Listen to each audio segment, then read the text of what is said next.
I found out my best friend of 15 years had been sleeping with my fiancée for 8 months. What he didn't know was that I'd already contacted every single person at his upcoming wedding and told them exactly what kind of man he really was. By the time he walked down the aisle, his entire life had already collapsed. My name's Jake, and this is the story of how trust became the most expensive thing I ever gave away. Matt and I met at university in 2009. We were roommates first, best mates second, brothers in every way except blood. He was the godfather of my future kids.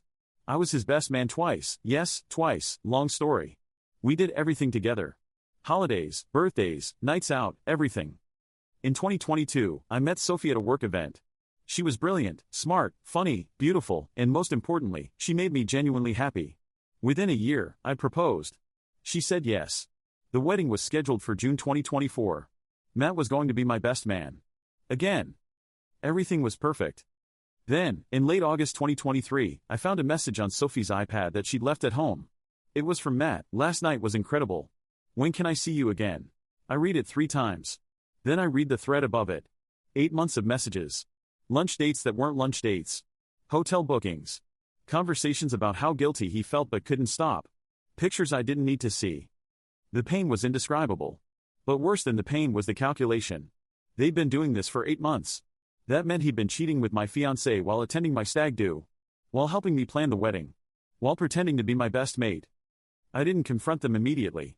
I know that sounds cold, but I needed to think. I needed to plan. Here's what I knew. Matt was getting married in 3 weeks to a woman named Claire. They'd been together for 3 years. Matt had been cheating on Claire too. I'd figured that out from the timeline. He was a serial cheater who'd somehow convinced 2 women he was faithful. Claire deserved to know. But more than that, Matt's entire social circle deserved to know what kind of person he was. I spent a week gathering evidence. Screenshots, hotel receipts, the works. I created a comprehensive document with dates, times, and proof.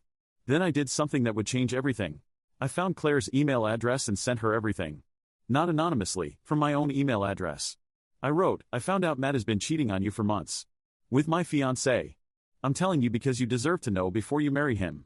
The attached files contain proof. Within an hour, Claire had called me. She was hysterical, confused, furious. We talked for 2 hours. She asked 1,000 questions. I answered all of them honestly. Then I did the second part of my plan. Matt's wedding guest list was around 150 people. I didn't contact all of them, but I contacted the ones that mattered: his parents, his siblings, his closest mates, Sophie's parents, people he worked with. I sent each of them a carefully worded message. I need to tell you something about Matt before his wedding this weekend. He's been unfaithful to Claire for months, and I have proof. He's also been having an affair with my fiancée. I'm telling you this because I believe you deserve to know the character of the person you're about to celebrate. I didn't do it out of pure revenge. I did it because these people needed to know the truth. Claire needed witnesses. And Matt needed to understand that actions have consequences. The wedding was on Saturday. By Friday afternoon, the entire guest list knew. His parents were devastated. His siblings were furious.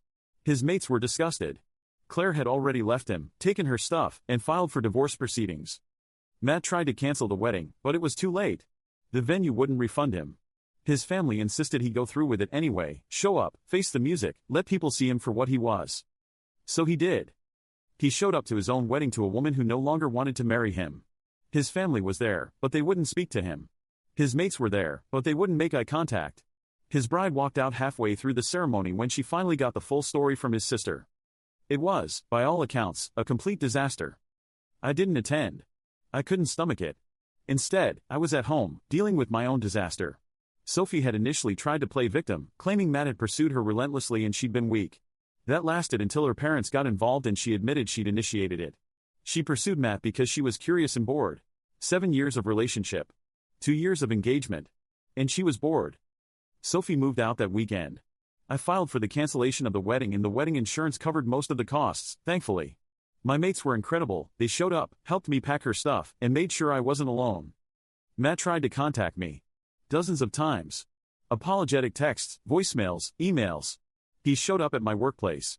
He showed up at my flat. He wanted to explain and work through this. I never responded. I blocked his number, his email, everything. 3 months later, I ran into him at the supermarket. He'd aged 10 years. He looked hollow. He told me he'd lost his job. Apparently, word got around his workplace about what he'd done.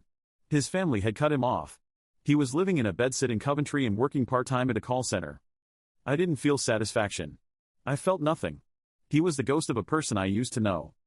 As for Sophie, last I heard through mutual friends, she'd moved to Leeds to escape the social fallout. Her career had suffered because of the scandal. She tried reaching out to me twice, apologizing, but I never responded. Some things can't be fixed with an apology. Matt's ex-fiancée, Claire, actually became one of my closest friends after everything. We'd gone through the same betrayal, and we supported each other through the aftermath. She got remarried 2 years later to a genuinely decent bloke. She sent me an invitation to the wedding, and it was one of the most joyful events I've ever attended. The weird thing about revenge is that when you actually do it, it doesn't feel like victory. It just feels like loss. I lost my best friend. I lost my fiancée. I lost the life I thought I was going to have. Matt lost everything too, his reputation, his family, his dignity, his future wife. But here's what I learned: I didn't ruin Matt's life by telling the truth. Matt ruined his own life by being unfaithful. I simply refused to be complicit in his lies. I refused to let Claire walk into a marriage with a serial cheater. I refused to pretend everything was fine when nothing was fine. The truth was devastating, but it was necessary. 2 years later, I met Emma at a friend's party. We got married last June. She's nothing like Sophie, she's honest, loyal, genuine. We're expecting our first child in 3 months. I'm happier than I've ever been. Matt, as far as I know, is still in that bedsit in Coventry. Still alone. Still dealing with the consequences of his choices. Sometimes revenge isn't about making someone suffer, it's about refusing to suffer silently while they prosper. It's about telling the truth, even when it's devastating. And it's about understanding that people who betray you are always going to betray you. You just finally saw it. I saw it. And I made sure everyone else did too.